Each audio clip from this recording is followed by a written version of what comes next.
Hello Vivas, আমাদের তন্ত্রমন্ত্র related channel তন্ত্র স্মৃতিশক্তিতে আপনাদেরকে স্বাগত।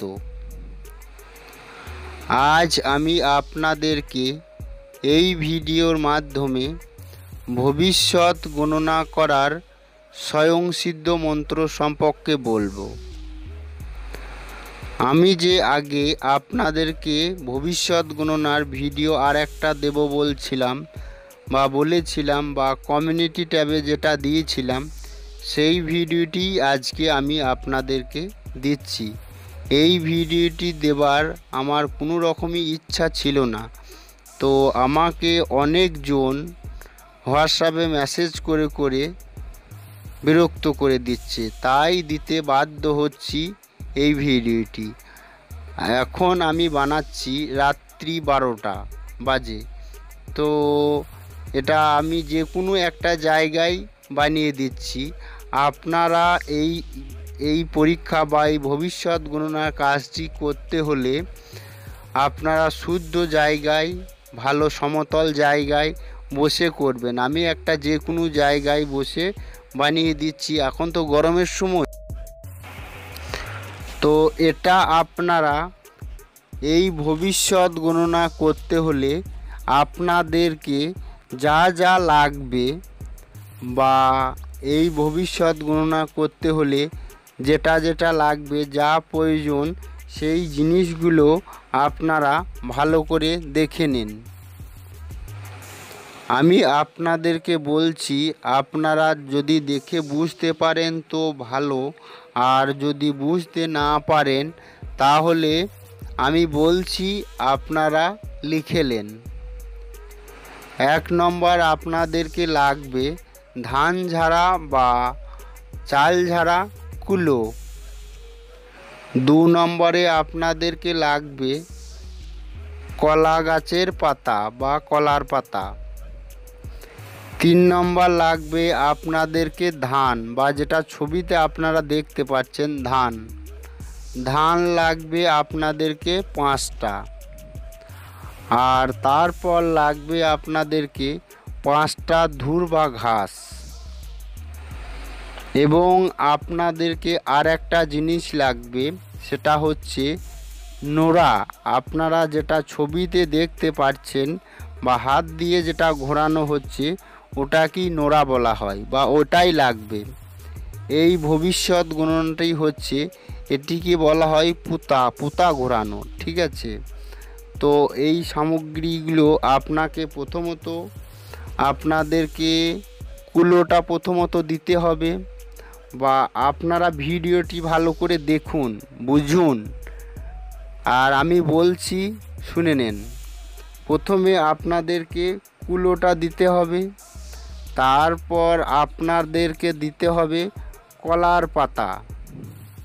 কলার পাতাটা আপনারা সাইজ করে কুলোর মতো কেটে নেবেন, বা কুলোটা আপনার যতটাই বড় হোক না কেন অতটাই কলার পাতা সাইজে কুলোটা নিয়ে নেবেন।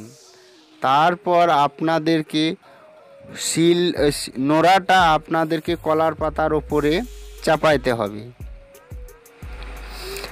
তারপর নোড়া চাপানো হয়ে গেলে আপনাদেরকে ওই নোড়ার মধ্যে, বা নোড়াটা দেবার আগে আপনারা ভালোভাবে পরিষ্কার জলে ধুয়ে নেবেন। তারপরে ওই নোড়ার মধ্যে 5টি ধুর বা ঘাস দেবেন। এক করে 5টি ধুর বা ঘাস দিলেন, মিডিলে দেবেন বা মাঝখানে দেবেন। তারপর আপনারা ধুর বা ঘাস দেওয়া হয়ে গেলে 5টি ধান দেবেন ওর মধ্যে। তারপর আপনারা যদি পারেন গঙ্গা জল একটুখানি ছড়িয়ে দেবেন ওই নোড়া বা ওই কলার পাতা বা যেখানে দেওয়া হচ্ছে, বা ছবিতে যেভাবে আপনাদেরকে দেখানো হচ্ছে ওইভাবেই আপনারা করবেন। আর যদি এটা সবাই করতে পারে, হিন্দু মুসলিম বলে কোনো সমস্যা নাই, মন্ত্র সবার জন্যই প্রযোজ্য, ঠিক আছে? তো আপনারা গঙ্গা জল যদি না থাকে, শুদ্ধ জল একটুখানি ছড়িয়ে দেবেন। তারপরে ভক্তি ভরে প্রণাম করে বা গুরুকে স্মরণ করে আপনারা করবেন।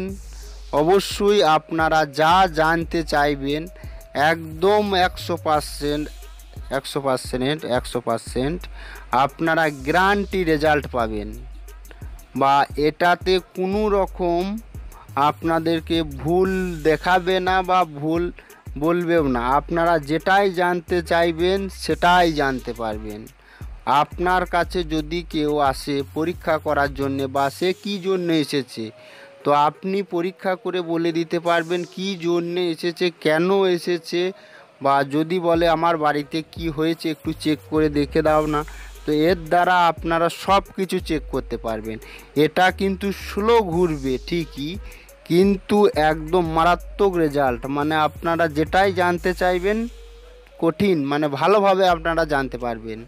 আর যখনই আপনারা কুলোর মধ্যে উঠবেন তখন, বা ওই শিলনোড়া বা ওর মধ্যে যখন উঠবেন, তখন কলার পাতা কুলো একদম সব নিয়ে একসাথে ঘুরবে। আপনারা দেখে অবাক হয়ে যাবেন যে মন্ত্রের কি ক্ষমতা আর মন্ত্রে কি হয় না।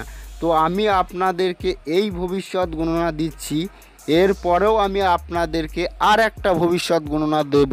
আমি আপনাদেরকে বলছি সেটা হচ্ছে আরও খতরনাক ভবিষ্যৎ গণনা। আমার কাছে অনেক ভবিষ্যৎ গণনার মন্ত্র আছে বা ভিডিও বানালেই হবে, তো আমি দেওয়ার মতো আমার টাইম নেই, আমি অন্য কাজে ব্যস্ত থাকি, তাই আমি দিতে পারি না। তো আপনারা এটা ভালোভাবে করবেন। তো অবশ্যই আমি আপনাদেরকে শর্টকাটে একটুখানি ঘুরে বুঝিয়ে দিচ্ছি। আপনারা দেখুন কলার পাতা সহ ঘুরছে, কিন্তু এই জায়গাটা সমতল নয় বা ভালোভাবে হচ্ছে না, ভালো জায়গা পাইনি, তাই আমি ভালো করে করতে পারছি না। একজনের বাড়িতে বসে আমি এটা করছি রাত্রি 12টার সময়, ঠিক আছে। তো গরমের সময় কি আর করা যাবে, যেমনটি পেয়েছি যেখানে পেয়েছি সেইভাবে আপনাদের জন্য অনেক কষ্টের পর আমি আপনাদেরকে ভিডিও করে দিচ্ছি। তো আপনারা দেখে নিলেন যে কিভাবে ঘোরা হচ্ছে বা কাজ হচ্ছে। তো আপনাদেরকে তো সব কিছুই দেখানো হলো বা বলা হলো, মন্ত্রটিই বলা হয়নি।